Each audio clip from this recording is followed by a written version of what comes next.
भाग 9।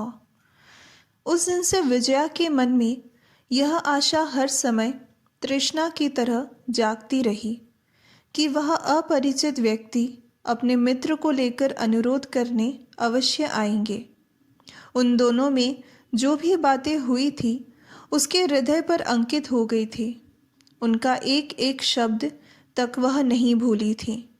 उन सबको उसने मन ही मन मनन करके देखा था कि वास्तव में उसने ऐसा एक शब्द भी नहीं कहा जिससे यह विश्वास हो सके कि मुझसे आशा करने को उनके लिए अब कोई गुंजाइश नहीं है, बल्कि उसे अपनी ओर से कहे गए यह शब्द अच्छी तरह याद आ रहे थे कि नरेंद्र मेरे पिता के मित्र के लड़के हैं, और यह भी पूछा था कि मियाद मिल जाने पर कर्ज चुकाने की सामर्थ्य उनमें है या नहीं। तब जिसका सर्वस्व छीना जा रहा है, क्या उसे प्रयत्न नहीं करना चाहिए? जहाँ कोई भरोसा ही नहीं रहता, वहाँ भी तो आत्मीय और मित्र एक बार प्रयत्न करके देखने को कहते हैं। तब क्या उनका यह मित्र एकदम जग से न्यारा है? नदी किनारे उससे फिर कभी भेंट नहीं हुई। वह सुबह से शाम तक रोज़ाना यही आशा करती कि एक बार वह ज़रूर आएंगे, लेकिन दिन बीतते चले गए। न वह आए और न उनके अद्भुत डॉक्टर। वृद्ध रासबिहारी ने भेंट होने पर इस बात का आभास तक नहीं होने दिया कि इस बीच बेटे से उनकी कोई बात नहीं हुई थी, लेकिन इशारे से वह यही भाव प्रकट करने लगे कि संकल्प एक प्रकार से निश्चित हो गया। इसलिए अब उसके संबंध में और कुछ सोचा नहीं जा सकता। संकोच के कारण विजया भी कुछ कह न सकी। अगहन बीत गया। पूस की ठीक पहले दिन पिता पुत्र ने एक साथ दर्शन दिए। रासबिहारी ने कहा, बेटी, अब तो अधिक दिन नहीं है। इन थोड़े से दिनों में सारी तैयारियां करनी होंगी। विजया ने आश्चर्य से कहा, उनके स्वयं अपनी इच्छा से चले गए बिना तो कुछ हो नहीं सकता। रासबिहारी मुंह बनाकर थोड़ा सा हंसे। पिता ने कहा, किसकी बात कहती हो बेटी? जगदीश के लड़के की? उसने तो कल मकान छोड़ दिया है। इस समाचार से वास्तव में विजया के हृदय को गहरी चोट पहुंची। वह उसी पल विलास की ओर से मुड़कर इस तरह खड़ी हो गई जिससे वह उसका मुंह न देख सके। किसी प्रकार उस चोट को संभालकर धीरे से रासबिहारी से पूछा, उनके सामान का क्या हुआ? क्या अपने साथ ले गए?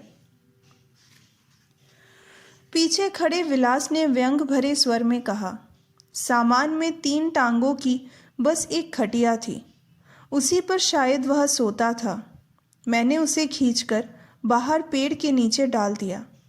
उसका मन हो तो ले जा सकता है, हमें कोई आपत्ति नहीं है। विजया चुप रही, लेकिन उसके चेहरे पर मचलती पीड़ा देखकर रासबिहारी ने तिरस्कार भरे स्वर में कहा, विलास, यह तुमने ठीक नहीं किया। मनुष्य कितना भी बड़ा अपराधी हो, भगवान उसे कितना भी दंड दे, हमें उसके दुख में दुखी होना चाहिए, सहानुभूति प्रदर्शित करनी चाहिए। मैं ये नहीं कहता कि उसके लिए तुम्हें मन ही मन दुख नहीं है, लेकिन उसे प्रकट करना भी तो तुम्हारा कर्तव्य है। जगदीश के लड़के से तुम्हारी भेंट हुई थी क्या? उससे एक बार मुझसे मिलने के लिए क्यों नहीं कहा? देखता अगर कुछ। पिता की बात पूरी न हो पाई थी कि पुत्र उसके संकेत की जरा सी भी परवाह किए बिना घृणा भरे स्वर में बोल उठा, जैसे उससे मिलकर निमंत्रण देने के अतिरिक्त मेरे पास और कोई काम नहीं था। बापू, तुम क्या कहते हो? इसका कोई ठिकाना ही नहीं। फिर वह तो मेरे पहुंचने से पहले ही अपने ट्रंक, संदूक, यंत्र आदि लेकर जा चुका था। विलायत का डॉक्टर, निकम्मा लंपट कहीं का, कहकर वह और भी न जाने क्या क्या कहने जा रहा था कि रासबिहारी ने विजया के मुंह की ओर आड़ से देखकर गुस्से में कहा, नहीं विलास, तुम्हारा इस तरह की बातें मैं क्षमा नहीं कर सकता। अपने व्यवहार के लिए तुम्हें शर्मिंदा होना चाहिए। पश्चाताप करना चाहिए।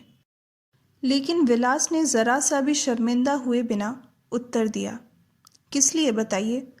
मुझे दूसरे के दुख से दुखी होने, दूसरे का कष्ट मिटाने की काफ़ी शिक्षा मिली है, लेकिन जो धम्बी घर पर आकर अपमान कर जाए उसे मैं क्षमा नहीं कर सकता। मैं पाखंडी नहीं हूँ। विलास की इस बात पर दोनों आश्चर्य में पड़ गए। रासबिहारी ने पूछा, आखिर घर पर आकर तुम्हारा कौन अपमान कर गया? तुम किसकी बात कर रहे हो? विलास ने बनावटी गंभीरता से कहा, जगदीश बाबू के सुपुत्र नरेंद्र की ही बात कर रहा हूँ बापू। वह एक दिन इसी कमरे में आकर मेरा अपमान कर गया है। उस समय मैं उसे पहचानता नहीं था। फिर विजया की ओर इशारा करके बोला, उसने तो तुम्हारा भी अपमान करने में कसर नहीं छोड़ी थी, मालूम है? विजया ने चकित होकर मुंह फिराकर देखा। विलास बोला, पूर्ण बाबू का भांजा बनकर जो तुम्हारा अपमान कर गया था, जानती हो वह कौन था?